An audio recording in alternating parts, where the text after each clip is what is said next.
Warning, this show contains adult themes and language, including the illusion of choice in our healthcare.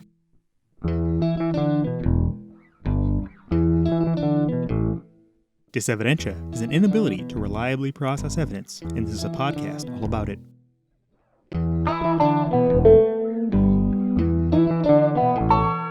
This episode was released on July 7th, and we are discussing Dysevidentia because it is clear millions of Trump Care fans are suffering from it.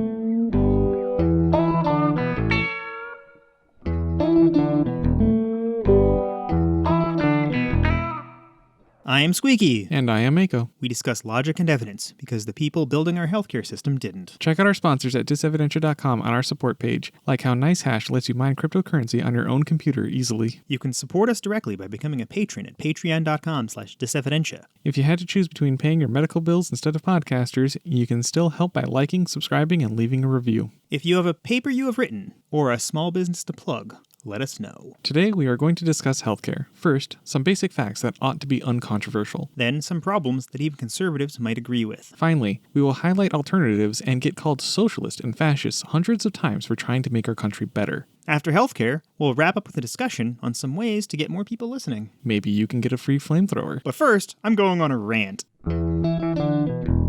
Thanks for listening, and don't forget to lipe. The fuck is a lipe? A lipe. I don't have health insurance. I have worked for about 20 years, most of that time contracting and software development. And for maybe 4 of those years, I had health insurance. The state of Nebraska, where this podcast is based, held a vote in the last election and decided to increase healthcare access to people in need, but without financial means. I cannot actually use this. I made too much money last year. I guess the people never get sick the year after they leave a job. Last time I checked for health insurance options, I could pay nearly $1,000 per month after waiting through tons of options without real knowledge of what differentiates them. The real important part of insurance is how badly they try to fuck you when you get sick. All the websites talked about were deductibles and copays, which are important but intractable for most people on the best of days, and irrelevant with regards to that how much they fuck you question. It's not like they list how many times you need to ask for a manager before accepting your claim that clearly fits inside all the rules. I'm trying to kick off my own business. Mostly, I write software. This podcast is a side project. Growing up, everyone told me that this was the land of opportunity. It seemed like every rags to riches story had someone starting a business. I guess that mostly counts for healthy people who can skip on health insurance. It doesn't seem to apply to people who are starting their own business on savings. I guess it works for people who are employed by a large company and happen to be fortunate enough to not be systematically shorted hours, because those people aren't full-time and don't have to be given health insurance. Like my buddy, who quit his shit job and inspired this episode and this rant.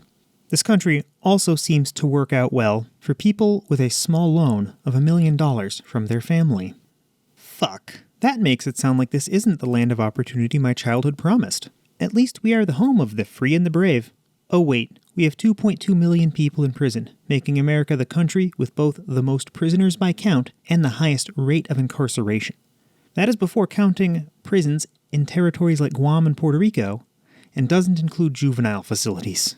Well, there goes another of my childhood promises that America wasn't some sort of dystopian prison state.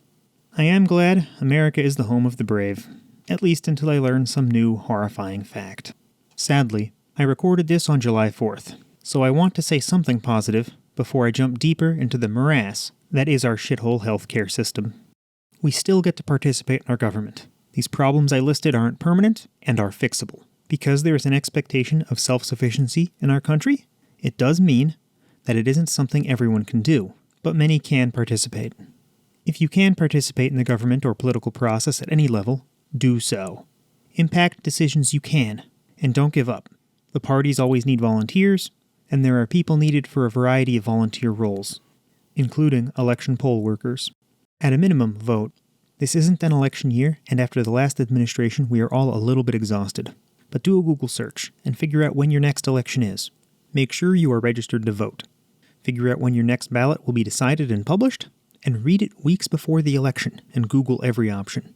I did this last election, and I was one of the votes expanding healthcare in Nebraska. I might not be covered personally, but I do know 2 people who have healthcare now and didn't before. so we can have a positive impact, even when it is imperfect and slow.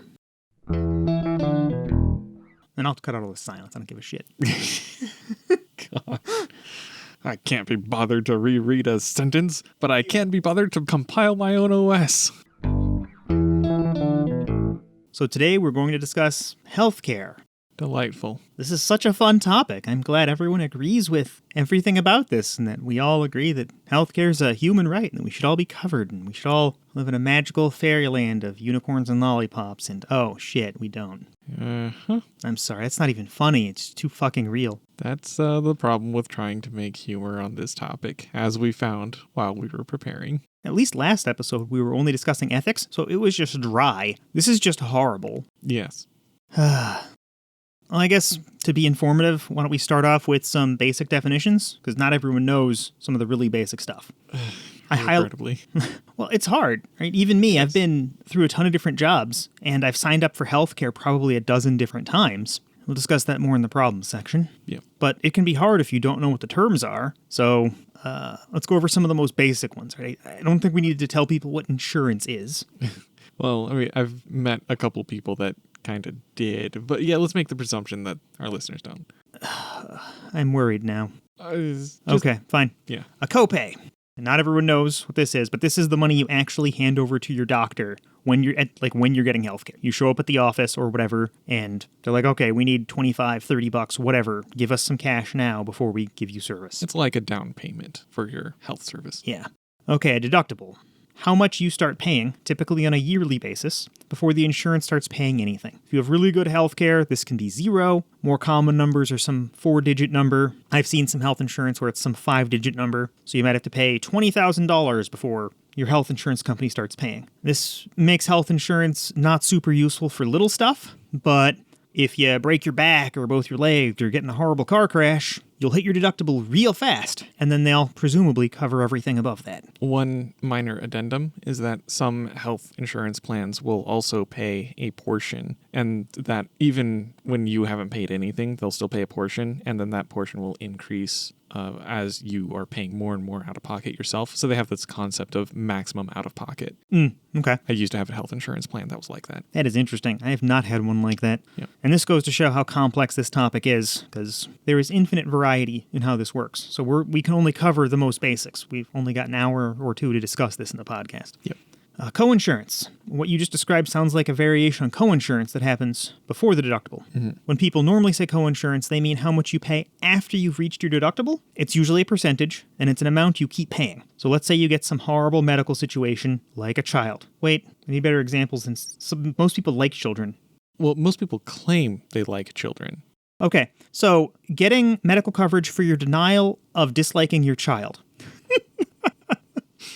Oh, come on, that was good. A little bit. Okay, so let's say you just need generic procedure, right? And it costs $50,000. Mm-hmm. If you have a $10,000 deductible, you'll pay $10,000. And then if you have a 10% coinsurance, that extra $40,000, you'll wind up paying $4,000, and then your health insurance will pick up the other $36,000 because they'll pay 90% of everything after the deductible. What Mako described sounded like a coinsurance before the deductible. I don't know the word for that. Yeah, I had it, and I can't tell you what the word for that is. Another word that probably doesn't need to exist, but feels kind of magical, is the premium. It feels like something good, because premium products are good. Premium is generally associated with good things. Like, we should totally plug AirPod Pros or those Raycon headphones all the other podcasts are plugging. Those are premium headphones. Yes. This premium is not a good premium. It's another word for your monthly bill to your health insurance company. Yeah, nobody likes bills. And it normally doesn't feel like a bill because most people get their health insurance through their employer and it just comes straight out of our paychecks. Yeah, so you don't ever actually hand over money. It's just cut off from the top of what you earn. I have had health insurance where I just handed it over because it was all on my end. It was a pain in the ass. Yeah. Okay, we have a source for that, WPShealth.com. Check it out in the show notes. And it covers 2 or 3 dozen different definitions. But I just picked some of the most common ones because for the rest of this podcast, we'll be using words like that. And we'll refer back to and put more definitions in if we need to. But this is our source for definitions. Mm-hmm. Okay, you made a face right before when I was saying Trump care. What was that about? Just the thought of Trump care as some kind of cohesive healthcare plan rather than a dissecting attack on Obamacare. That's really what it is. Even the name. The bill was called the ACHA. I figure now we'll tackle... I don't want to say we're tackling myths because that'll immediately start arguments, but there are some common claims that are really easy to rebut with hard factual information. Yeah. And back to me arguing with people on social media. When I bring up the hard and fast information, often the people will retract a little bit and agree to things in this vein. Did you want to start going down our myth list? You said you wanted to avoid using that word. Fuck.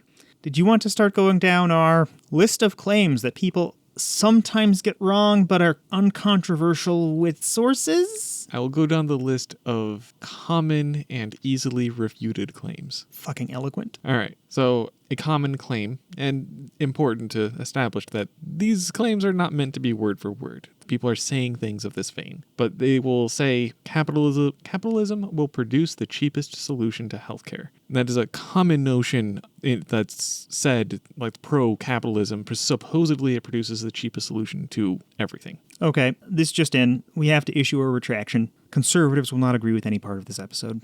Okay. So this is a dubious claim because, well, the United States spends more on healthcare than any other country, and we really don't get nearly as much out of it as other countries do. I have some sources listed down for this in the next section, but in terms of things like life expectancy, we have the 40th best. So there's 39 countries better than us. For infant mortality, we're similarly low. We're number 46, so there's 45 countries better than us. But we're paying more on a per capita basis than everybody else. Yeah, 92% more, in fact. And that's according to healthsystemtracker.org. Yeah. Oh, you have that in there twice. No, you have two different years. I have it marked down for 2018 and 2019. Oh, the percentage different numbers. The percentage didn't change at all. Our health insurance costs tracked the rest of the world, but just got that much bigger for an average of 10,966 person per year in the US and $5,697. So about $5,000. I'm sorry. So about $11,000 per American and about $5,600 per anyone else. Not anyone. This was all made in comparison to other first world countries with various healthcare systems, specifically the Netherlands, Australia, Sweden, Japan, Austria, Germany, France, and the United Kingdom. I'm pretty sure if we look on that Wikipedia list of life expectancy and infant mortality, I'm pretty sure those countries are doing better than us. Yes. And I actually do have a factoid on that from the same source a little bit down. Let me see if I can find it. So yeah, from healthsystemtracker.org, they also have an entire page dedicated to infant mortality. And different places will define infant mortality in slightly different ways. Like one place I was looking at defined infant mortality as the death of any child that's under the age of 5. And that's a very loose definition of infant mortality. Yeah, most definitions are closer to 3 or some use months even. Well, in this case, it is any infant that is less than 1 year. Okay. And our infant mortality rate was 70% higher than the comparable country average in the year 2017. 70% higher. Now, these percentages can seem sort of misleading, so we'll dive into that later, I guess, when we're doing problems with our healthcare, because we do have significantly worse outcomes on this. It isn't as misleading as it could be, but I do believe we have numbers on a how many children per 100,000 basis don't survive through infancy. Well, according to Health System Tracker, it's a little bit different from that. It claims that the U.S. infant mortality, again in the year 2017, was 5.8 per 1,000. Oh my God. I said 100K, didn't I? Yes. The comparable country average is 3.4 per 1,000. The lowest of all the compared countries is Japan at 2 per 1,000. Japan keeps getting really good numbers on this stuff. Japan's really, really good. Yeah, they're number 10 for, they're the best for life expectancy? Some of the sources I had put them in the top 10 still. But yeah. They always place higher than us. And then there's a lot of those Nordic, Northern European countries that are also just always kicking butt and always up in the top 10, top 15. Yep. We're bouncing around a lot. A little bit. One thing I like to mention when talking about capitalism and healthcare, I don't have a source for this. This is just a logic-based argument, right? Capitalism requires informed consumers who can choose alternatives or bargain, right? That just is required. Because the thought process that people who are very pro-capitalism, and actually I'm pro-capitalism on many things, right?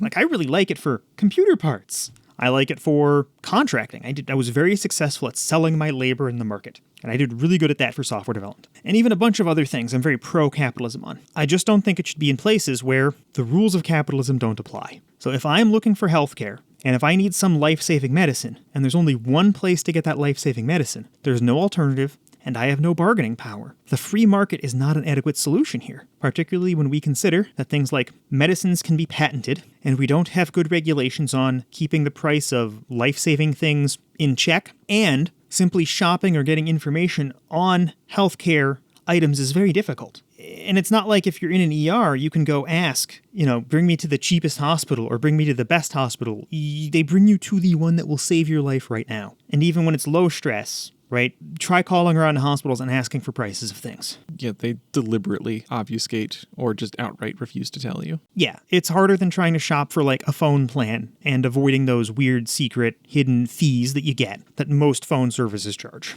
Blah. So just to summarize that, capitalism requires informed consumers who can choose alternatives or bargain. And in order to bargain, one needs leverage. If one is going to die or pay, then another, who has the life-saving good or service, has infinite leverage. And you cannot have functioning capitalism. You cannot have a functioning market when someone in the market has infinite leverage. Yep. Moving on to things with sources, you have more disputed claims, or disputable claims. So this we touched on this a little bit because it's very thoroughly intertwined with the subject. A complex topic has lots of tendrils reaching to every place?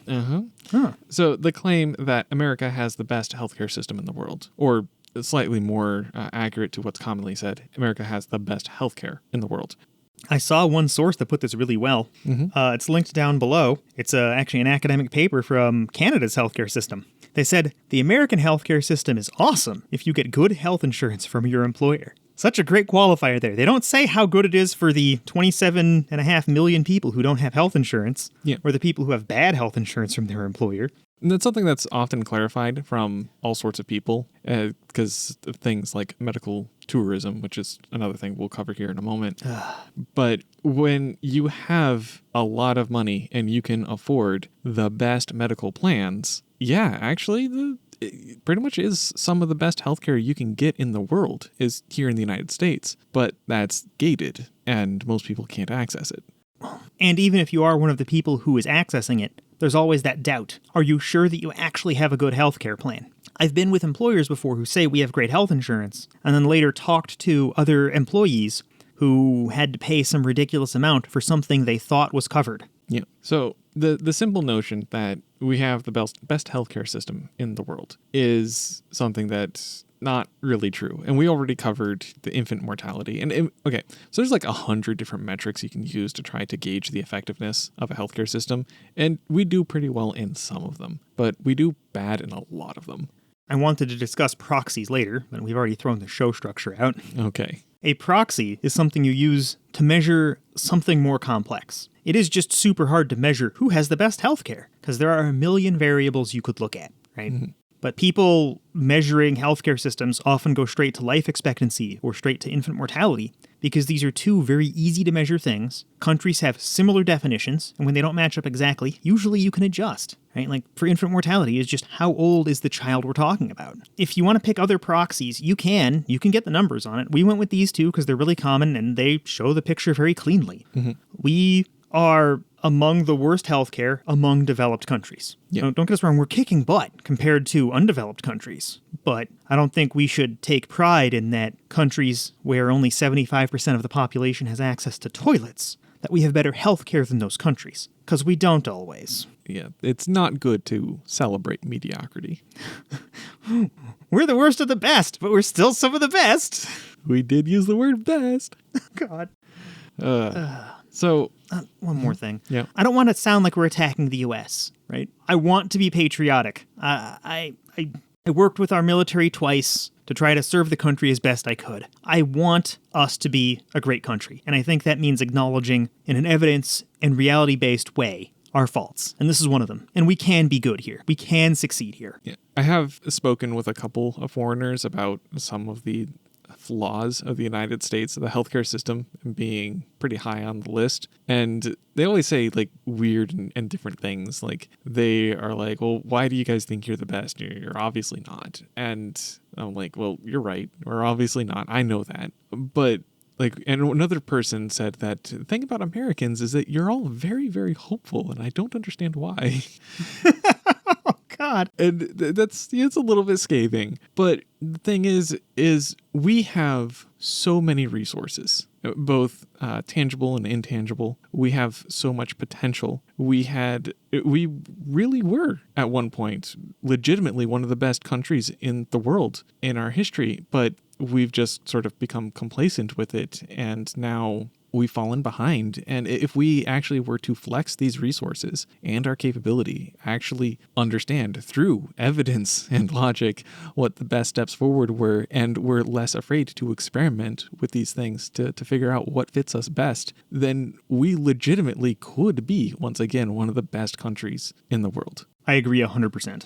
All right, so I took us off track of us being best for healthcare. You had a lot of points you wanted to talk about here. So, okay, I've picked out a few metrics where we're doing pretty poorly compared to the comparable country average. And that's what a lot of the breakdowns in healthsystemtracker.org likes to do. So, United States has 57% more years of life lost than the comparable country average. And years of life lost is just this measure of, well, this is the average life expectancy. Also, disease burden measured by disability adjusted life years. So, basic idea is how many years people are living with disabilities. Yeah, towards the end of their life mostly, because since a lot of this is age-induced, was 31% higher in the United States. Now, I could see that one debatably being a good thing, because I would rather live in old age with limited mobility, for example, than be dead, if you gave me the choice. Yeah. Now, not everyone would choose that, but I could see how enough people would choose that. If our life expectancy was higher in addition to the disease burden, that would make sense. Yeah. It's not. Yeah. Okay. Okay. Healthcare access and quality index of the United States was literally the lowest of all the comparable countries. So again, we're leaving out the shithole countries, but including the developed countries. Yes. This one was particularly horrifying. The United States maternal mortality rate, so death as a result of some complication during pregnancy, so it's kind of a broad definition, but it was 280% higher than comparable peer countries. That is grotesque. And because my jaw dropped at 280%, I looked at the actual numbers, and it is 16.9 per 100,000 live births compared to the comparable country average of 4.4 per 100,000 live births. So I'm going to round just a little bit. I'm going to round 16.9 up to 17 per 100,000 versus the typical 4 per 100,000. The second place, the second highest, was the United Kingdom at 6.6. Got it. So this is another one of those things where if we have a bimodal distribution, brought this up before, most distributions have a single bell curve. There's a mode, a most common amount in the middle. And then as you go to one end, things get more extreme. The other end, things get extreme the other way. We are way off in the extreme shitty end of this system with two bell curves. It's bimodal. It has two modes. There's all the very poor countries and all the developed countries. We are the worst among developed countries, so much so that we might be at the top of the shitty countries or the bottom of the developed countries. We literally look like a third world country with regard to how many mothers die in childbirth. And to the surprise of nobody that's paying attention, it disproportionately affects black women. Fuck. Is there anything else we can say about that being two old white men? I think we should probably move on. So much to cover. Fuck. But yeah, that's a particularly horrifying stat that I found. And so the last stat that I jotted down was regarding lab errors, because lab errors are a horrifying thing to have happen. And the United States experienced 7% more lab errors overall than the comparable country average in the year 2016. But shouldn't the free market make the labs more accurate and more efficient because consumers can choose which lab they're going to? Yeah, it turns out that your insurance dictates what hospitals are in network, and the hospitals have contracts with labs, and so it's kind of all just decided for you as soon as you decide insurance. Oh, well, look at that. Yeah, that's a fun one. So yeah, and just for a little extra context, the error rate, I said it was 7% higher. It was actually 19%. The comparable country average is only 12. Okay. So 1 in 5 of American lab tests have problems, and most have closer to 1 in 8 or 1 in 9. Okay. So that's really bad. 19% of our lab tests have problems. Most countries, 12% have problems. Okay, so they're not specifically lab errors. They're medical, medication, and lab errors. 19%. Well, surely people come to the U.S. for healthcare, so we've got to be good. So it is true. People do, in fact, come to the United States for healthcare. But people also leave the United States for healthcare. So it's like kind of easy to presume that when you're talking about the whole world, maybe different places or have different specialties. And especially when you're talking about the potential of demand or having to wait, which oh yeah, overblown. those Canadians with their year-long wait times. Surely they're coming to the U.S. for the 0 wait times, right? They literally are not. Oh. Okay, so I can't say in absolutes that no Canadians are. Some are. But not in statistically significant amounts. The one source that I saw, and I'm not sure I added it to the show notes, because I wasn't sure about the validity of the source. It was a little bit questionable, so I didn't add it to the show notes. But it claimed that they collected the information from a survey, but only 0.11% of Canadians bother coming to the United States for any amount of healthcare. That doesn't sound like much, but I don't have enough context to know. Yeah, it's insignificant. Okay.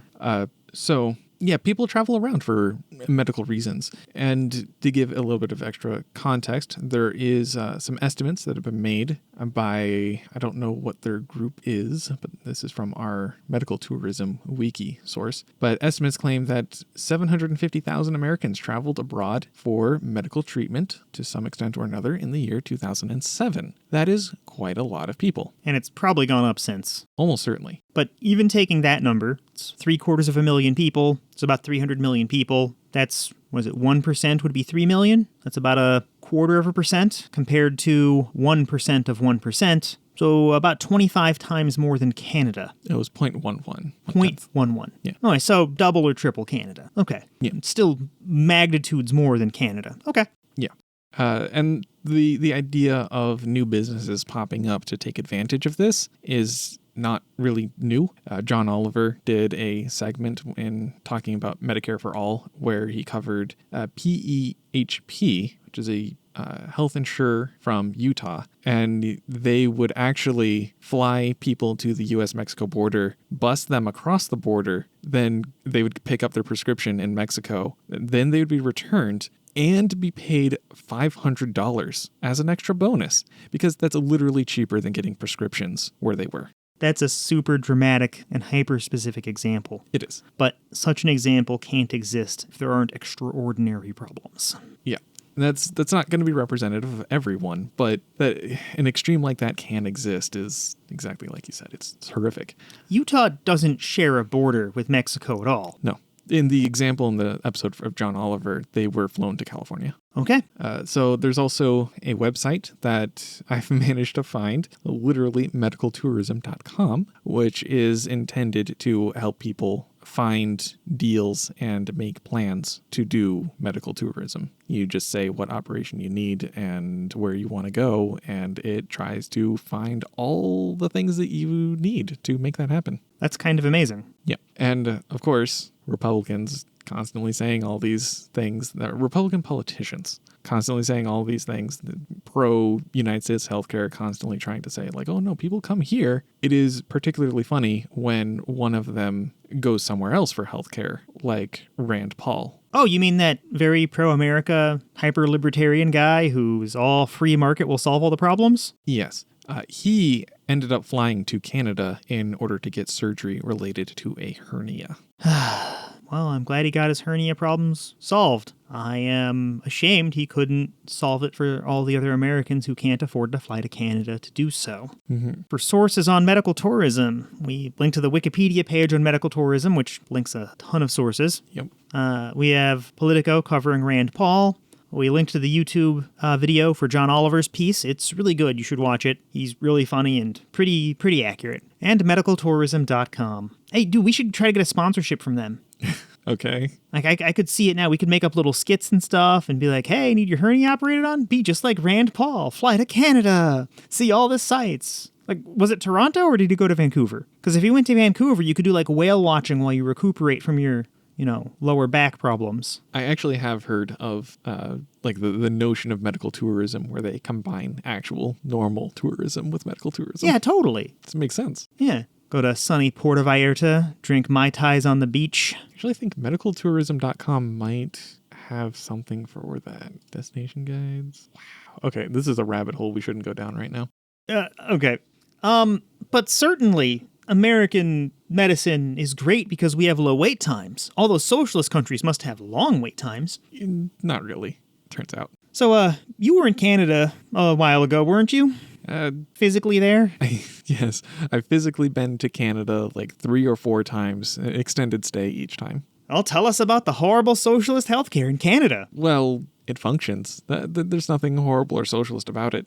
There are some things that are elective and so I personally didn't have any direct experience with the healthcare system, but I was seeing someone who did frequently have healthcare issues that needed to be looked at while I was there. And the only time they ever had any issues with it, and it wasn't really issues because they were informed up front about the limitations of the insurance, but contraceptives weren't covered. Oh, that's interesting. So that came out of pocket, but literally everything else was just covered. Any small thing that they think might be an issue, they just went to the doctor and didn't have to worry about a bill, and there was no real wait times involved. If they scheduled an appointment, they got seen the very same week. But surely all these poor and filthy people going to the doctors for every little issue clogged things up and made it hard for good, hard-working Canadians to get their health care.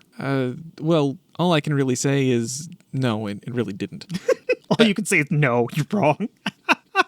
But if I were to speculate, then I would say having more ready access to healthcare enables a very large set of preventative care to be exercised, and that keeps the usage rate of healthcare down in the future. This is more of another myth we didn't bring up, or we didn't specifically research into, but I've had arguments with people online where they will say, if you make healthcare free, then people will abuse it. And I don't even understand the mentality. I don't even know how to argue it, because what is the core assertion there? Are these people claiming that people want to stay in the hospital? Are they claiming getting healthcare is fun? Are they claiming it's somehow profitable to get extra cough medicine? What the fuck is the claim? It's so dumb. We couldn't even research it. It's so dumb. The closest thing I can think of is maybe they're trying to think of hypochondriacs driving up just the cost and usage of resources. Yeah, I can imagine that, but that's, again, not based in reality. No. There aren't enough hypochondriacs, actual, diagnosable hypochondriacs to statistically impact any country. Yeah. Yeah, it's a rounding error. And I have to imagine that if you have an actual healthcare system that can do things like share records based on government regulations, that hypochondriacs get tracked down and get the kind of healthcare they need for, psychiatric reasons than what we have. Yeah. Sorry, I interrupted you. You were still discussing wait times. No, that was pretty much it. I never noticed any complications with any kind of wait time. The wait times seemed consistent with my experience of wait times early in my life, I should say. In my adult life, on the other hand, wait times, getting an appointment scheduled, how fast can you get in to see a doctor? That, when I was a child, was something that we consistently could manage within the same week, schedules permitting. But as an adult, I find that more consistently, I actually have to schedule my medical appointments up to a month in advance in the United States. This ties into some points that were in some research I had done.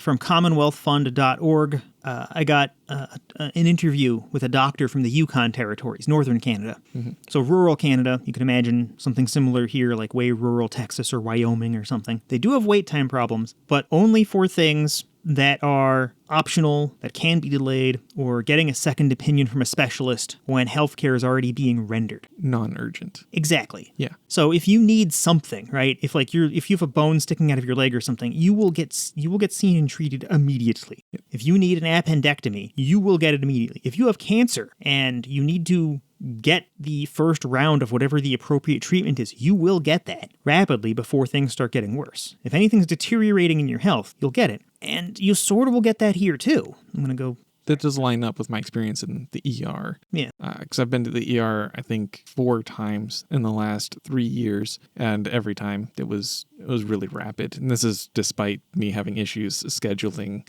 appointments with like my primary care provider, for example. Can I share an anecdote with me and my SO? Yeah. So me and, I'll just say her, so I have some word to refer to this. Mm-hmm.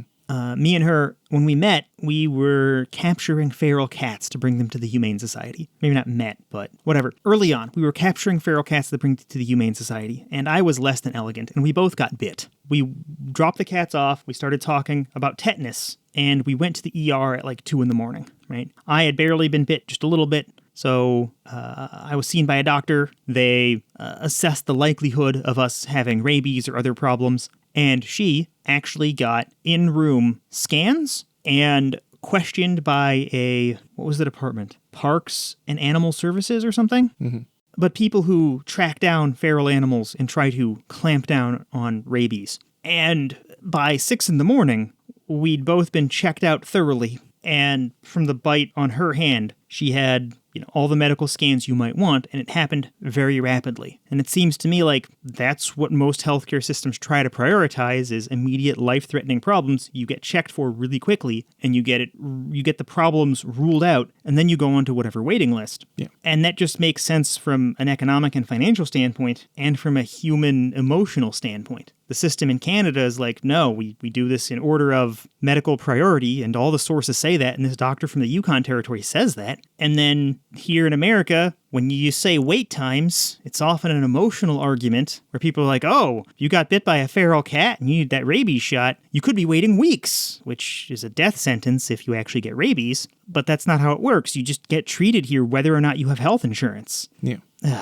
Yep. But in Canada, right, you get treated and you don't go into debt, and here you might. I happen to have health insurance, and she was able to talk her price down to very, very little for all that happened. So, yeah. That's good. Yeah.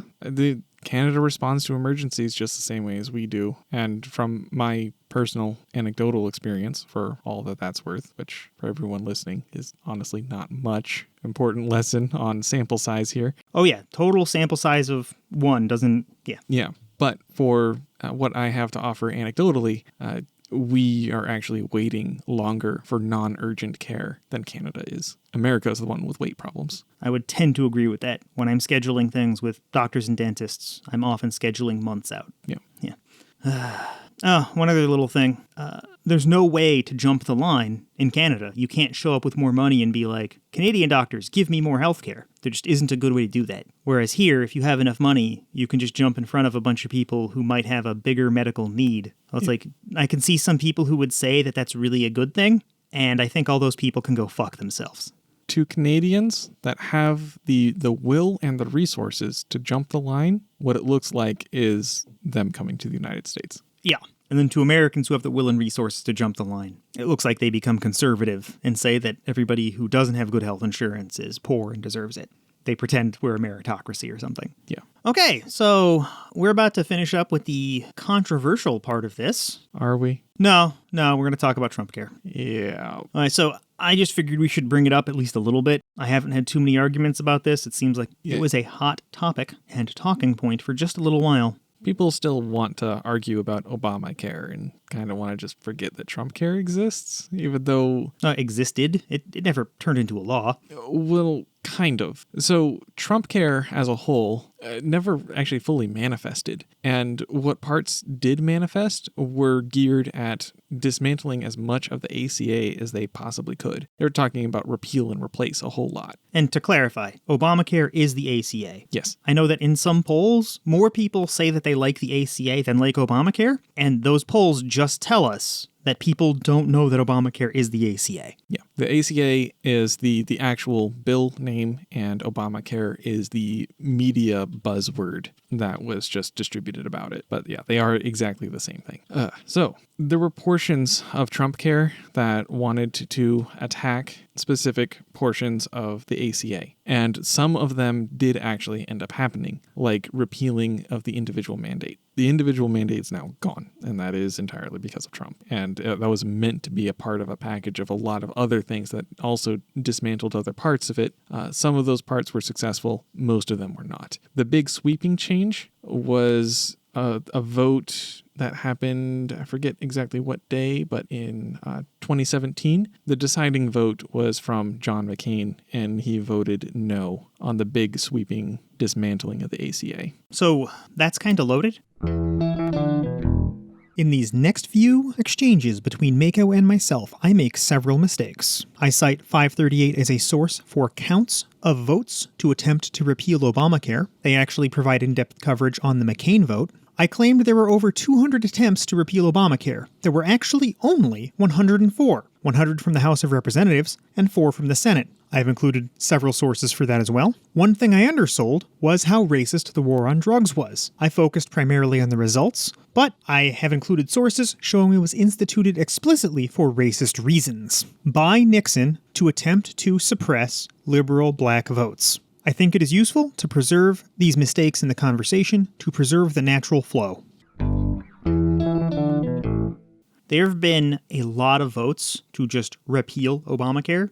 538 had some good sources on this one, so I'm going a little bit from memory because we didn't do research for that for this show. There were something like 200 or more votes to just repeal without replacing with Trump Care. And yeah, I think the one you're talking about, there were a couple of attempts to repeal and replace at the same time. Well, a lot of the votes, from what I understand, were a lot of political posturing. Oh, yeah, but it's still frightening to think that if you're one of the, tens of millions of people who got insurance from Obamacare, that people are playing around with votes in Congress and, once or twice a week, it's coming up for a vote to get rid of your health insurance. Yeah. If you're paying attention, that's stress-inducing and nightmarish. Yes, no argument there. But the lawmakers themselves, and a lot of those votes, they did not expect it to pass. The vote that I'm referring to, they 100% did. Okay, I see what you mean. For the people not into the realpolitik, they didn't know that those votes were political posturing. And that's also a hard stance to back with evidence. Yeah. And when I say realpolitik, it comes from Russian. It's for talking about real politics. It's all the lies and posturing that politicians do that not everyone's always privy on or understands correctly. Like, I'm going to try to go out of this, and unfortunately there's no non-controversial topic to talk about. So I'll just go to the war on drugs. The war on drugs was racism. It was a way to harass black people. And if you look at the numbers, it's thoroughly backed up. White people never got arrested for cocaine. Black people constantly got arrested for marijuana. One of these is clearly more harmful, right? So that was the realpolitik of the war on drugs was oppressing black people. Get more stop and frisk, get more people in prison. Whatever the goals were, it was oppression. And the reason that existed was because the previous realpolitik became more obvious, right? You couldn't talk about just being racist and hating black people. And that's because the realpolitik before that was segregation. And then the realpolitik before that was Jim Crow, and before that was slavery. So they kept backing off and watering the message down, and these things happened in a succession. And on this, the narrative they were putting forward was Republicans are working hard to get rid of that evil Obamacare, when really Obamacare is responsible for more conservatives getting health, more conservative Americans, like people, not just politicians, getting health care than liberals. Because as some of our charts will show, there are more people in red states and red counties that don't have health care. And Obamacare got a ton of these people health care. So Republicans can't repeal it, because if they do, it will take way more red citizens off of health care than it will take off blue citizens. And that would be doom to their standpoint. But because so many people hate Obamacare but love the ACA, the realpolitik is we as Republican leadership is going to go through all these motions to make it look like we're fighting the good fight, but not going to actually do it. So super stressful for informed people, lots of narrative writing and posturing that's very hard to back with sources and evidence, but in my opinion is evident if you're quite informed. If you just keep reading and keep looking into it, I think a lot of people come around to what I'm saying, or would come around to what I'm saying on this. I gotta go find a trillion sources to back this up now, don't I? Because that is a complex thing I just claimed. It is a bit complicated, yes. All right, so I will go get some decent sources for that. I'll see if I can find some talking points from 538, because they're really good at highlighting. They don't go into the concept of realpolitik too often, but they do talk about, oh, Republicans didn't think this vote would pass, so why did they put it forward? Let's discuss. They do that kind of stuff a lot. Oh, sorry, I totally went off the rails on what you were saying. Oh, you're fine. But yeah, Trump Care, in the incarnation that actually manifested, in what limited capacity it did manifest, was just an attack on the ACA, trying to dismantle as much of it as they felt that they could get away with. And like I said, some parts were successful. Most of them were not. I actually really hate the individual mandate. I think that was a garbage policy. Like, it shouldn't have been there. The whole idea that if you don't have health care, you have to pay. It is distasteful to a lot of people. It disproportionately affects poor people. What if you've made an informed decision that you literally can't afford health care because you're a burger flipper who gets 10 hours a week because that's the most you can get, right? You could easily be taxed, some fairly large amount. It was bracketed. It was adjusted so that way if you didn't make a lot of money, it shouldn't cost ridiculous amounts. It wouldn't cost you thousands of dollars. But it bottomed out, and it bottomed out at, some couple of $100 per citizen that you had to pay into it if you didn't have health insurance. And that is a tax on poor people, the people who can't pay taxes. We should be taxing billionaires to pay for these people's health care so they can get out of poverty. An extra $200 tax on poor people isn't helping. The stated rationale was that young and healthy people, the people who are most likely to not get health insurance, the people who are most likely to be burger flippers.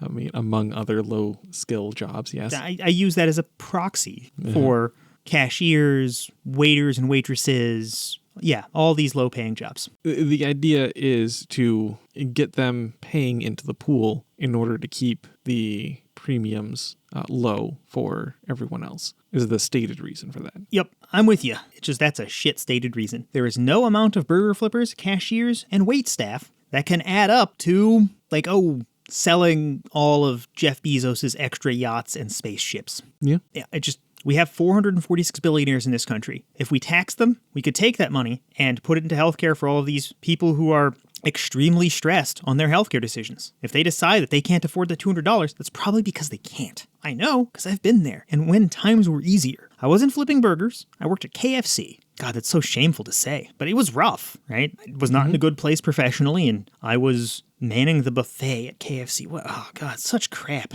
But yeah, I was making like $7 or $8 an hour. It was not good. I was doing significantly better than a lot of other people because I had some education under my belt. They're just like, we trust that you'll be responsible and show up to work on time. And I did. I got way more respect than a lot of my peers because I just showed up to work on time. But why would you expect people to show up to work on time if you're giving them $5.45 an hour? People didn't take it seriously because it's hard to take that seriously, and it couldn't give them a living wage. It couldn't get them out of poverty. It floated them to the next month where they would suffer through poverty again. Yep. Thank you for letting me rant a little bit. I'm sure we were discussing something useful. Trump care? We were covering the facets of how Trump care is not actually a healthcare plan, but simply an attack on the ACA. Yeah. And then my opinion is that the ACA is literally better than nothing. Well, that much is objective. Yeah, I still really don't like it. I really feel we should have a single-payer healthcare system. I was so reluctant to say it because as soon as I say it, people will attack us and call us socialist and fascist and communist. I'll let them. Yeah, we have to bite the bullet. Other countries there's a lot of different systems for healthcare out there in a lot of different countries. And it is also my opinion that single payer makes the most sense for America because it's something that we just, as I said earlier, we have the resources to tackle it. Not all countries do. We do. We should. What's a medical medication error? Medical, medication, lab. All right, I'm going to edit that out so I don't sound stupid. Okay. Before we dive into alternatives and fixes, now that we've laid out a bunch of facts that are hopefully less controversial, we see how immediately controversial this got. Mm-hmm. Why don't we try to dig deeper into some of the other problems? Unless we covered all those already. Did we already cover all the problems with our healthcare? Oh, no, look, I'm scrolling for pages. We can't possibly cover all of them. So on to purely problems with our healthcare, things that I'm sure more people will disagree with. Yep. Maybe not. Maybe this will be the uncontroversial part of our podcast. I doubt it. People have different experiences with the healthcare system. They're going to have different complaints and perceived attribution bias. They're going to have different believed reasons for why these things exist. I chatted with some of our listeners. One of them got back to me with some complaints. So I'll put out some quotes first. I asked, what are some problems we have with healthcare? One person said, we have to make a choice once a year and stick with it. It's not like there's much of a choice either. Talking about enrollment. Yep. Yep. And this is also complicated by the fact that it's not easy to stay informed. If you have to choose between an HMO and a PPO, nowadays maybe you know what that is. But often you'll be given the choice and some dollar values and you won't know why you should pick one or the other. And then new laws pass and you have to deal with an HSA or an HS whatever, and you're looking at all these things, you don't know what they are. And often you don't have good time to go research it. When you talk to HR, they give you the pamphlet straight from the health insurance company so you don't get good, neutral information. So of all the things you just listed, I only know what an HSA is. I don't know what any of the rest. Okay. I'm not going to go into what they stand for. Yeah, demonstrating as much as we've done research on this. You kind of just have to go through it and feel the pain and then be diligent and do your research. But a PPO is what most people think of as normal insurance. You pay premiums and you get coverage. And usually you're paying quite a bit for it, but the coverage is also usually better. HMOs are usually a little bit more integrated. They're like insurance attached to healthcare places. And usually the network, the group of doctors that are contracting with the financial side of the healthcare, usually the networks are a little bit smaller, but if you can go to the in-network people, it costs a little bit less. And then the HSA and FSA are various kinds of savings accounts that have various tax benefits and restrictions on how it can be spent. And then also, this is fucked up, but with some of these healthcare savings accounts, they're great vehicles for just dodging taxes, which is great for people in the upper middle class. You know, if you're making $70,000, $80,000, $90,000 a year, you can set aside $5,000 or $6,000 into one of these accounts and not pay tax on it. So you move down a few $1,000s in tax brackets. And then you pull money out of this to pay for healthcare stuff, and you have to track receipts and stuff, but then you don't pay tax on the way out either. So that's great for people who have the free time, because they work a regular 40 hours a week. They have the free time to track this kind of stuff and the time to research it. But if you're one of these people who's working 2 jobs and taking care of a kid or something, you literally don't have the time, and chances are your part-time job isn't offering any of these things. And it comes through your employer most of the time. It's just super hard to do it and track it and get it all done when you're poor. None of these things help poor people. And when I say poor, I don't mean like inner city urban. I mean like rural, one step above subsistence farmer people out in the middle of nowhere, like Moran, Texas, population 270. It's just, if you haven't done a ton of research, you're not surrounded by people who know these things, you're not going to get into them, and you're going to be in a higher tax bracket than you ought to be, even if you're only making $30,000 a year. Sorry, it was just one quote. Got me on a tangent. Yep. Do you want to do the next quote? Sure. Quote, getting pre-approvals from someone who isn't a doctor that gets to decide if my doctor is wrong in prescribing me a procedure. So, God, we should have talked about death panels in our myth section. But there are insurance companies that have staff that say who gets what health thing. Yeah. It's not always doctors. And then there are supposed to be magic words you can say to the health insurance company to fix this, like who approved this decision, or just things that are supposed to make it go away. But like, we shouldn't need that. We should just go to the doctor, get what the doctor tells us we need because they're a fucking doctor. And if we don't like that doctor, go to a second doctor. Yeah. Okay. I wanted to discuss all the life expectancy and infant mortality items here because it shows how big of a problem we have. We already did that. Yep. To highlight how bad I think we have it and why we keep going to Canada. On life expectancy, Japan's number 1 by the numbers I had. Canada's number 15, so way better than us. Colombia was number 34 in life expectancy. And Turkey, a country that when I was a child had literal holes in the ground to shit in. I'm sure they're better now. I'm pretty sure they have toilets everywhere now, like any civilized country. Probably. And we rank 40th behind Turkey. Yeah, Turkey's 39. Yeah. Toilets are recent there. They are doing better for how long people live than we are. Yeah. We are ahead of Ecuador, so we don't lose out entirely to Central America. That's nice. Good. Yeah. We're slightly ahead of Mexico, too. You grabbed some more stats on infant mortality, but you already discussed that. Yeah, I covered that earlier. Earlier, I said we were number 46 for infant mortality. We're actually number 47. Russia's beating us at number 42. Europe, Japan, and even Singapore make up the top 10. So we're doing horrible on infant mortality. And these lists are from Wikipedia that have a much more comprehensive list than the list I was describing earlier. Oh, yeah. And I know I keep going to Wikipedia, but it's just, they cite dozens of sources. It's reputable. Every time people argue with me on Wikipedia, I go to Wikipedia sources. I'm like, no, look, here they're citing the OECD, they're citing UN, they're citing the CDC. It's ridiculous to argue with these very simple lists of numbers. Yep. Another problem with our system is the uninsured. So one of our sources was policyadvice.net. They're talking about health insurance policies. 10.9% or about 11% of Americans are uninsured. This is after the ACA, after Obamacare. Before it was higher. It was like 16, 17, 18%, depending on year. So right now that means about 27.5 million people are uninsured. And it seems like, in general, the trend is in a typical year for that number to slightly increase. And then when we pass major healthcare reform, the number dramatically decreases. Yep. So that policy advice source has a nice map showing this, and pretty much it's red states that have bad health coverage, and the bluer the state gets, the better the coverage gets. Funny that. I picked a couple states. Texas was the worst at 17.7% uninsured. Mm-hmm. So that's kind of nightmarish that just about 1 in 5, 1 in 6 people don't have healthcare coverage. If you're walking down the street and see a dozen people, statistically 2 of them are unlikely to have health insurance. The second worst was Florida. They're at 13%, so they're much better than Texas. Also not surprising. Like everything, Nebraska's in the middle. I'm bringing them up because that's where this podcast is hosted out of. Yep. We're at 8.3%. And actually, we're doing pretty okay for a red state. Yeah. Then we start moving into blue states. Sorry to interject. I feel like that really should be our motto. We're pretty okay for a red state. We really are. We have lots of progressive legislation, like we can't fire people for hair discrimination. Yay.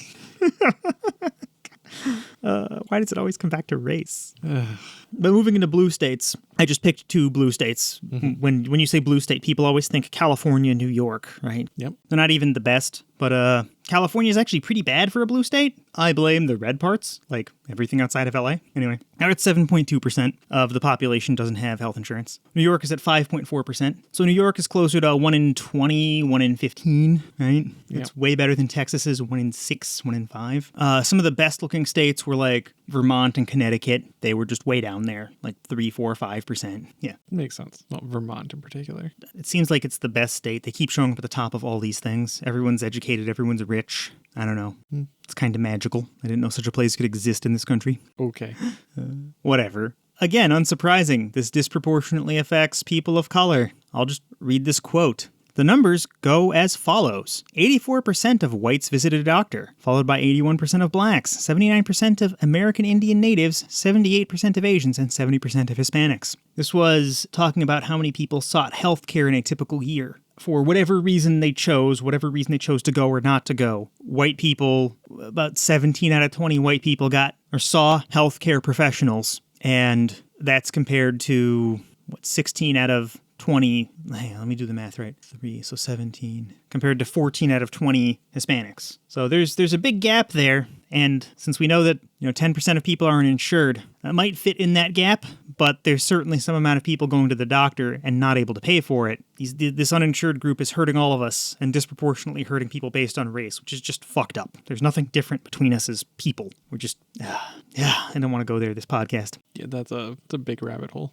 Yeah, we'll do race some other episode. Yeah. Just for now, it's enough to know that systemically, this is disproportionately affecting not white people. And the website said whites and blacks. It feels racist, but I don't know. Maybe. Every time I say whites, I'm usually talking about egg whites. Making some cake or some shit. You're going to make me want cake. Cake is delicious. You seem to also have some horrifying guidance on what happens when your insurance has denied your service, will not pay. Oh, yeah. Patientadvocate.org is all about getting your most out of the healthcare system. And that this page simply exists, and I put this in the notes, as a, quote, fucking nightmare. Yeah. End of that quote. It's a page all about what to do when your health insurance denies your claim. Because health insurance is a heavily regulated industry, all healthcare providers are mandated to have an appeals process. There's rules about what they can and cannot deny. Lots of people talk about rules before the ACA, like the pre-existing condition thing. And they're not allowed to deny that now. So if you get denied because it was a pre-existing condition, There is an appeals process to get that overturned, but it's still a pain in the butt, and you still need to know about the appeals process. So yeah, check that out in the show notes. But be aware that one reason healthcare can be denied is, and I'm quoting, services are not deemed medically necessary, ending that quote, but they're not deemed medically necessary by the financial institution that is your insurance company, not your doctor. Which is there any way this isn't a nightmare? No, not really. Well, and looking at all those other places that have better healthcare outcomes, most of them the doctors decide. You generally want to leave it to the actual experts in that particular field to make calls. Yeah. Because of, I'm going to move on from this. This is too real. Because of the problems with health insurance regulations. It's good that we have it, right? If we didn't, the health insurance companies would be denying more people and getting away with even more. Yeah. But we have a strong love of religion in this country, so we have religious exemptions. Of course. So popped up is this thing called a healthcare sharing ministry. It claims not to be insurance, and for legal purposes it isn't. For every other purpose it is, and it's a way for devout, godly Christians to share the burden of medical expenses, is the claim. Mm-hmm. We've got two sources here. John Oliver talked about it. The Opening Arguments podcast talked about it. Opening Arguments is great. There's a lawyer and a comedian, and they just go over things. And the lawyer straight up called it a scam. Lawyers are really careful with their words, and I've been listening to Opening Arguments for a couple hundred episodes. He's never called anything a scam. He's super careful, because he knows if he calls something a scam and it isn't, he can be sued, because he's a lawyer, and he knows how litigious people can be. Yep. So he straight up called this whole industry a scam. He points out the specific rules where these things can claim to be religiously affiliated and become a church. These places claim not to be insurance, claim not to have contracts. Oh, they're definitely the dictionary definition of insurance, and the things you have to sign to join them are definitely contracts. But unlike contracts from reputable companies, you have to sign non-disclosure agreements to get in, and they often have onerous clauses that are straight up bigoted. Sometimes they're called morality clauses, which is disgusting. Churches get to act like they own the word morality that way. Because often the first thing is they're bigoted against gay people and just everything LGBTQ. So you can't be in one of these if you're in a gay relationship. They'll just kick you out if you ever have. Often they are very prejudicial against things they deem that you've done to yourself. So if you have an alcohol problem, so there was a person who got in a bar fight and they were denied healthcare coverage, and it was denied because it was claimed to be self-inflicted. They won't cover anything related to STDs unless it was only contracted inside a heterosexual marriage. So that's interesting. They expected you to explain how the STD was contracted. Spicy. Yeah. They won't cover abortion. Sometimes they won't cover other contraceptives, which is a shame because that's the best way to prevent future medical bills often. John Oliver even went so far as to start a church and found a healthcare Christian sharing ministry. Our Lady of Perpetual Health. So it just shows how ridiculous this is. And these things aren't regulated like insurance. They are insurance according to a dictionary, but they're not insurance according to the federal government. So they don't have the appeals process. They don't have the rules on who can be dropped and when. They don't have rules on changing your policy. They don't have rules on expectations of insurance companies. So in the Opening Arguments podcast, one thing they really hammered home was some of these things have really harsh limits on how much they'll pay out, and they're capped, which is the opposite of what you want insurance to do. The reason we have deductibles and copays is because we want to pay a little bit out of pocket to minimize the shared costs. And then, when there is a burden an individual cannot handle, the big company pays it for us. So it's like, oh, I broke my back in a horrible car crash. Cool, here's $200,000 I need to pay. Thank you, health insurance company. These healthcare sharing ministries do the exact opposite, and they cap it. And one of the ones the Open Arguments guys looked at capped it at $125,000 for lifetime payouts, meaning that every doctor visit you went to, it chipped away at this. And then when if you had a horrible problem, they would pay up to the cap and you're done. And both John Oliver and the Opening Arguments podcast had examples of horror stories. Having worked in insurance on the software side, not health insurance, but just insurance in general, I feel like get health insurance or get insurance when there is a risk you can't handle, and don't play around with companies that say they're not insurance but doing insurance things. It's far too regulated, and the companies are all clearly evil. They're all clearly trying to fuck over people paying them money. Yeah. And again, I say that having been inside several of them. Just because someone's claiming they're Christian, if they're taking your money, don't believe that they'll be honest or forthright with it. We have too much evidence showing that they won't, evidence showing that they haven't, and you'll just get fucked. Yeah. I had one more source to talk about the ACA, but we discussed most of those points there. The only thing that I think we didn't discuss was the huge drop in readmissions, which is, I think, a great way to assess healthcare legislation in this country, because a lot of new rules to try to lower costs will do things like just shorten the length of a visit. And they'll say like, oh, if the visit's 10 minutes shorter, it'll cost less or something. But then if the person comes back for a second visit, you didn't actually save any money, right? 2 visits cost more than 1 visit that a 10-minute longer visit would have fixed. So that's the only thing there. mhealthtalk.com. They just had a bunch of charts, and it just compares things before and after the ACA passed, and just demonstrably it helped. My big gripe with it just didn't help enough. There's still 27 million people who don't have health care. Yeah. Is there anything else you wanted to talk about? Problems? We could go on forever, but... Yeah, we could. We've covered the big ones. Uninsured, scam businesses that look like insurance, poor outcomes, high cost, wait time, Lower quality. and how the healthcare system is disproportionately worse for poor people and people of color. Let's get out of this problems we have part and onto the really contentious stuff, huh? Oh, boy. Oh, here's that part. Odd that you say, finally, and then after that. So we've discussed some baseline facts. We've discussed some problems. What about alternatives? How do we fix this? Well, being that they are America's hat, the very first alternative that comes to mind is Canada's single-payer healthcare system. Yeah, they pretty much have the best healthcare in the Western Hemisphere. Their healthcare is, for the people who use it, the individual citizens, it is the most straightforward thing you can possibly have. You go, you get your appointment, and when you show up and you're filling out any necessary paperwork, you just hand them a card, and the card has a number on it. They write it down. And then you go in, you get your treatment or see your doctor, or get your consultation, whatever it may be. And then you just walk out the door and that's it. There's no bill later. It's just that simple. And something cool about this that conservatives might like if they started actually understanding how the system works is it's not a big federal thing. The federal government reimburses each province, which if you don't know, that's what they have instead of states. They're the same thing, really.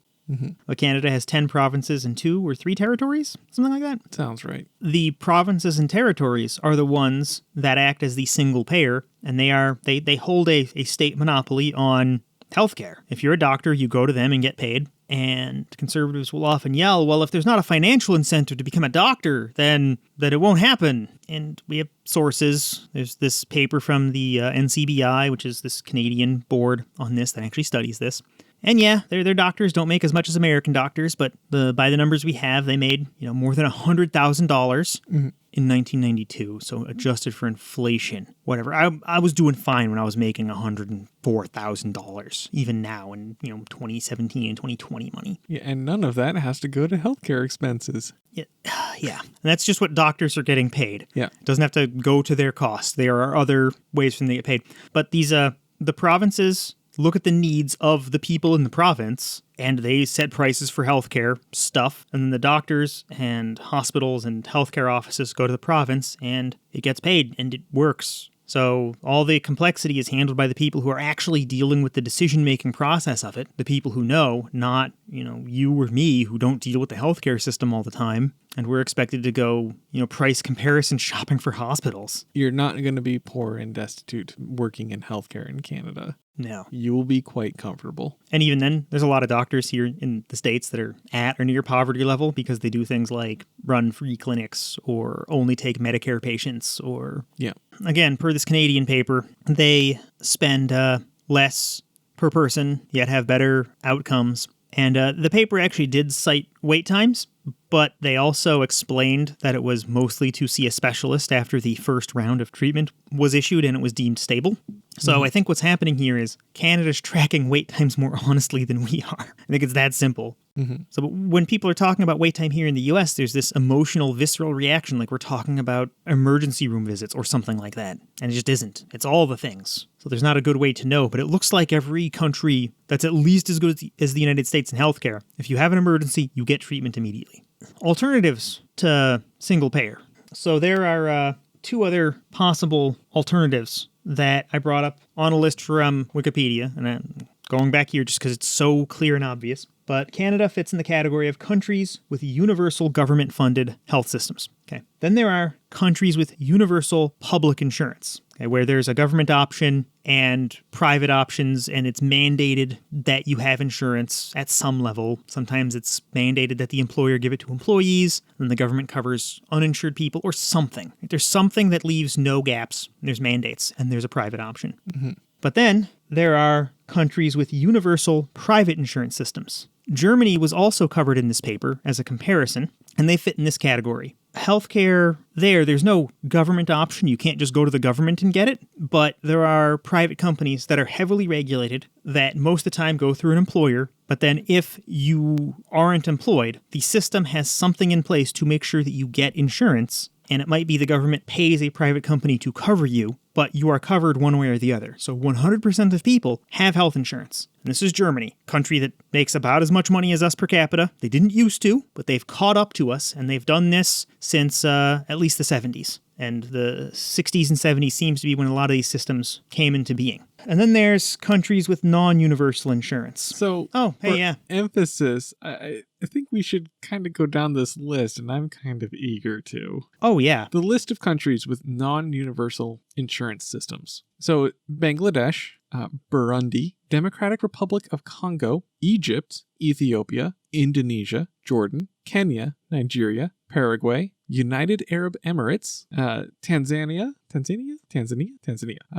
Uganda, Yemen, and the United States. This is pretty much a list of countries that Trump would have called shithole countries. It 100% is. Yes. And the United States. Yes. So moving up that chart, just to read a little bit, countries with universal private health insurance. So these are countries where everyone's insured. There is some system that mandates it, right? Germany, Israel, Liechtenstein, Netherlands, and Switzerland. They do better than us in every category in terms of life expectancy, infant mortality, and cost. And everyone is covered, and they still have something like a free market where you can choose and pick one group or the other. And if you have no money, you still get healthcare. And then we start getting to lists of countries with more mixed systems, and it gets a little harder. But where there's just a public option and a private option, there's actually a few countries that don't do as good as us, like countries with, and they call it universal public-private insurance, where you get your healthcare directly from the government or from a private company if you can afford it. And some of these countries are better than us, like Turkey. They're in that list, and some of them are not as good as us, like Mexico. And actually, in some metrics, I think Mexico's actually better. They might beat us in infant mortality, but we beat them in life expectancy. Moving up to countries with universal public insurance. It's just a big list of countries that mostly beat us, right? Like Luxembourg is up in there. They're super rich. It's this tiny European country. Russia's there.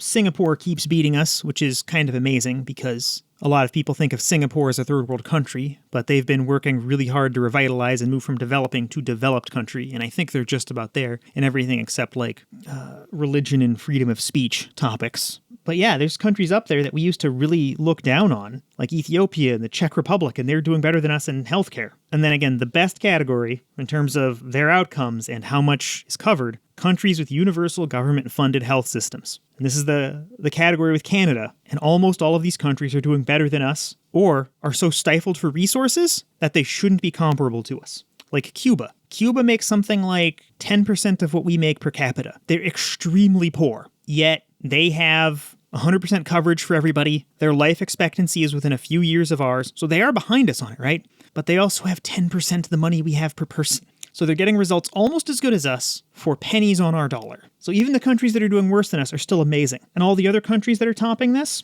right? Frickin' Australia and the UK, they're all on one of these two lists where there's public insurance or government-funded healthcare. It's just private insurance doesn't make sense. Yeah. There isn't a way that it makes sense. And this is one we should have covered in the controversial claims section. If we got rid of state, if we got rid of regulations and actually had a free market, that this would somehow magically be fixed. It's another one of those things where how the hell do you get sources for that? Yeah. Because no country that has tried it, it's worked. Every country that has better healthcare than us has more government regulation. This is one of those places where that just works. And we don't have private militaries here in the U.S. We have a fully government-funded military, and our military is awesome. Why don't we have a military view on our healthcare? So the military example kind of plays into what I was about to say a bit. Sure. For some things, the endeavor is just simply too large for any entity smaller than an entire government to be able to manage. In the 60s, that was quite literally the space race. We couldn't have corporations or individual states constructing a space program to go to the moon. It was just way too large of an endeavor. And military, securing the entire nation, it's too large of an endeavor. Yeah, by definition, securing a nation with force of arms is going to be a government-level problem. Because even if you get more resources individually, the country these individuals are in will get bigger proportionally. So the government has to handle it. Unless you're... Never mind. I was going to bring up one exception. There's one country that has no military. They just have a really good treaty with the United States. And trying to keep your population healthy is also a massive endeavor. And it scales with proportion to technology and the population. So an average individual can never keep up with it. Yeah. I mean, Jeff Bezos could. And even states. I mean, okay, there's a couple of individual states that might be able to accomplish something. Texas and California could. Yeah. But other than that, most states would just be left to suffer if they were expected to provide on their own. Looking at you, Kentucky. Especially Kentucky. Kentucky's so fucked. I'm sorry. No, if you don't know, you should vote out Mitch McConnell. But I suspect anyone who would be inclined to do so is not listening to this podcast. Yeah, probably. So yeah, this problem grows in proportion to the population and technology, and the government can do that too, and an individual can't, so the free market fundamentally doesn't fit the problem at this societal level either. It doesn't fit at an individual level because risk management, doesn't fit at an individual level because it's fundamentally anti-competitive. In theory, you could have competition, but in practice, it's like you're not going to do price shopping when you're bleeding out of your neck, right? It's not going to happen. Yeah. And then it doesn't work on a big societal scale level because you need a huge pool of population to distribute risk evenly. Because there's nothing that can happen to one person that is so costly that, 10 million people can't absorb that cost. So when you get a population of millions, you can distribute it. And we have a huge population. We have 300 million people in this country. We could distribute a lot of risk evenly, and each of us would take on a smaller load than we are taking on now, because now we're also paying for a bunch of uninsured people who are seeking healthcare when it's worst instead of when it's best to seek it. We're spending a ton of money on all these things, and we're not getting the results we should. So we just need to pick one of these other systems. Any of these other systems. Any alternative is better. Yeah. I'm in the single-payer camp. What about you? Single payer all the way. Yeah. Copy Canada. What the hell does Japan have? They have a universal public insurance. All right. And that's described as in these countries, workers have social insurance. Usually government withholds part of their wage, which is divided between employee and employer. People who don't have a legal I'm going to cut a bunch of that out. But yeah, it looks just like mandated insurance in other ways. It's very similar to single payer. Yeah. Is there anything else we hadn't covered yet? Yes. Oh, yeah, the topic's healthcare. It's infinitely large. And there is that, yes. But, I think we've exhausted all of the immediate topics on healthcare, because non-immediate topics will literally never end until we get meaningful reform. But otherwise, we had some ideas for improving viewership. Brilliant. 13 minutes in, and that should cover about 2 minutes of material. Yep. We wanted to try to grow the audience of the podcast. Yeah. I had some ideas. None of them are great. The one we settled on is, I think we want to do a raffle, a giveaway, right? Where we'll have some actions, and there's this vendor we can go through that'll run the raffle for us. But if you take these actions, like us on various social medias or retweet us or post about us places, you can get, a chance to enter, and it'll be free. There won't be any payment to enter. The idea is we'll give away some prizes. Mm-hmm. Right? So I reached out to some of our listeners and just asked what you guys would be interested in for prizes. And I got a great quote from somebody that's like, I don't know, man, maybe magnifying glasses? What about Dysevidentia the board game? The possibilities are limitless. But I don't know. At this point, I don't have any really good ideas. I kind of want to give away some flash drives. We'll put our logo on there and we'll fill it up with all the podcast episodes so far. It'll be nice. It'll be like a thing you actually might want to keep, not one of these cheap, crappy marketing ones. But I don't know. I don't know if that would motivate people. So I would like listeners to contact us. right? Contact at Dysevidentia.com for email. You can tweet at us at Dysevidentia. You can hit us up on the Dysevidentia subreddit. If you see me on LinkedIn, if you look for Joseph Toppy on LinkedIn, you'll get me or my father. If you get my father, he'll politely direct you to me. If you get me, you'll probably see me yelling at conservatives. Probably. But yeah, do we have any other ideas? Well, so like the suggestion of Dysevidentia, the board game, strikes me as, a little bit ridiculous, honestly. If people want it enough, then okay, fine, whatever. Who am I to say no? But, we'll make a board game. We know people who can make boards. Yeah, but just on the surface of it, especially where we are now, it seems so ridiculous that I can't help but wonder, like, okay, well, if we're going to be ridiculous and we're going to make Dysevidentia the board game, why not Dysevidentia the flamethrower? I mean, we talk a lot about evidence, and evidence can be destroyed by fire. Most things can be destroyed by fire. Not the sun. Accurate. Sorry, I'm just...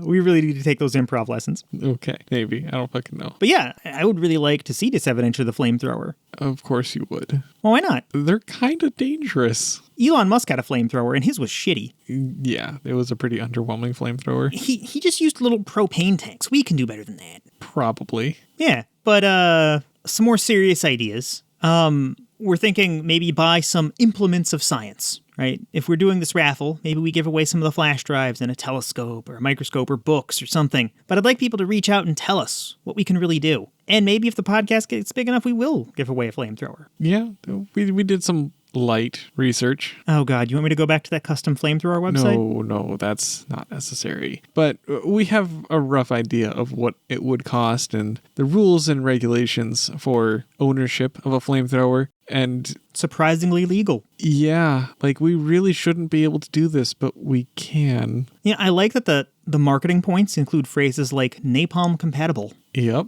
they're really thinking of their demographic there. And if we do raffle off a flamethrower, should it be just a normal, like, human-mounted, like, worn one, where you put, like, a tank on your back and you go around, and I presume our listeners will only use them responsibly for clearing away brush and beehives. I don't see why you would want to limit yourself. Oh, the other option is a drone-mounted flamethrower. That seems much more utilitarian. You can throw fire on things from much further away. The range of Wi-Fi rather than the mere 115 feet that the X18 model flamethrowers offered. That is some horrendous range. 115 feet is enormous. Yeah. Okay, so in the interest of keeping this short, let us know what you think. Do you want a Dysevidentia flamethrower, telescope, microscope, flash drive, or board game? Yep, let us know.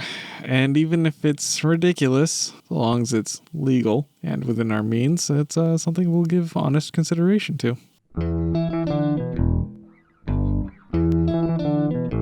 Thanks to all of our Patreon supporters at the evidence investigator level or higher, including Jared, Duct Tape, Keldar, Lazori78. Thanks for listening, and don't forget to like, subscribe, leave a review, or tell a friend. Copyright 2021 Blacktop Studios, Inc. Intro music was Slow by Pidex, used with permission.